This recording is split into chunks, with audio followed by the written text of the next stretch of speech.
أشهد أن لا إله إلا الله.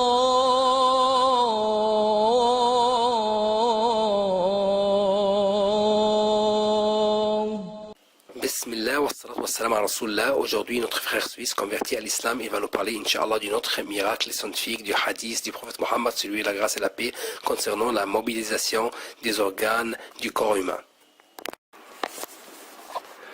Au nom de Dieu, le tout clément, le tout miséricordieux.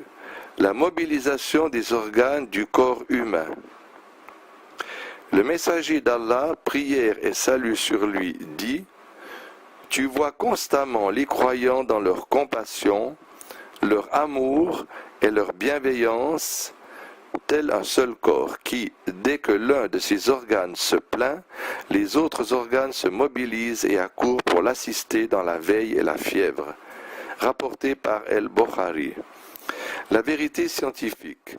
Les recherches scientifiques accélérées et successives ont permis de découvrir des réalités scientifiques fort étonnantes concernant la réaction du corps humain face aux dangers tels que les blessures, les maladies.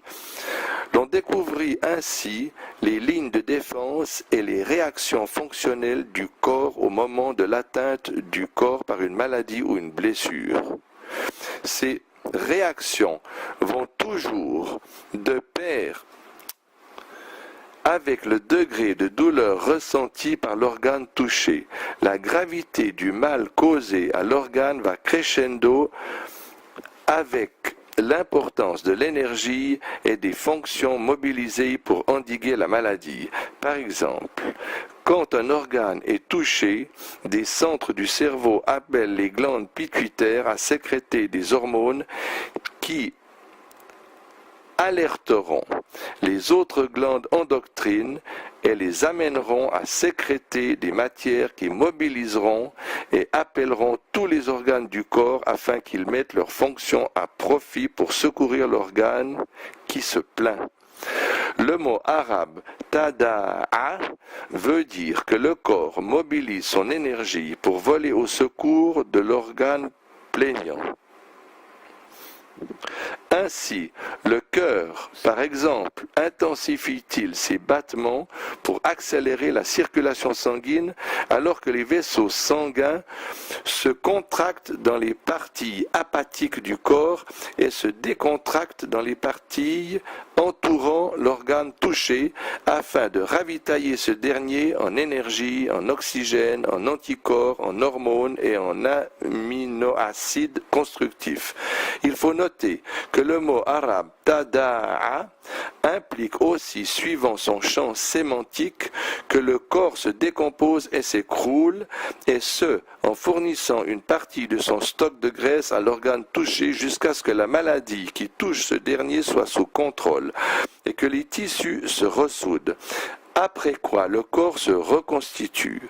Les signaux émis par la plaie représentent une plainte et des appels réels au secours qui lancent une alerte générale, ce qui suscite des battements nerveux provenant de la partie touchée et destinée au cerveau, là où se trouvent les centres de sensibilité et de contrôle involontaire.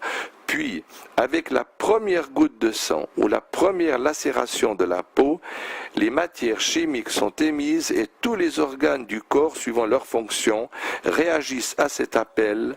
Le résultat est alors que toute l'énergie du corps humain et les fonctions de ces organes soient mises au service de l'organe touché. Aspect miraculeux.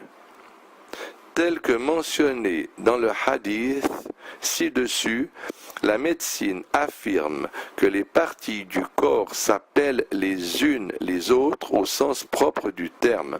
Le prophète, prière et salut sur lui, dit dans ce hadith quel doit être l'état de la nation islamique en matière d'amour mutuel, de bienveillance et de compassion, et ce, en donnant l'exemple illustratif d'un corps unique qui, dès que l'un de ses organes se plaint, les autres organes se mobilisent pour voler à son secours.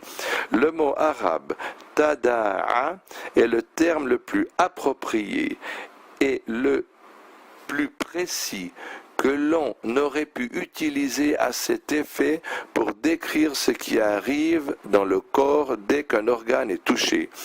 Il est utile de savoir que le style conditionnel de la phrase du prophète apporte plus d'éclat et d'explicité à ces dires du prophète, ce qui nous met face à un double miracle linguistique et scientifique. Le prophète a donné les détails de ce qui se passe dans le corps humain à un moment où l'homme ne disposait d'aucun moyen d'observation en la matière. Il donna ces détails en utilisant des mots explicites qui démontrent la réalité et en usant d'une comparaison qui ancre le sens dans l'esprit. Le plus édifiant à cet effet est que les médecins aient utilisé le terme de sympathique et de parasympathique pour qualifier le système nerveux en état de réaction face à la maladie ou au risque qu'encourt le corps, ce qui pourrait être une traduction littérale des termes utilisés par le prophète, prière et salut sur lui. Gloire donc soit à Allah qui envoya son messager avec la guidée et la religion de vérité afin qu'il prenne le dessus sur toutes les autres religions, et il lui accordera à cet effet des signes explicites et des paroles concises et édifiantes.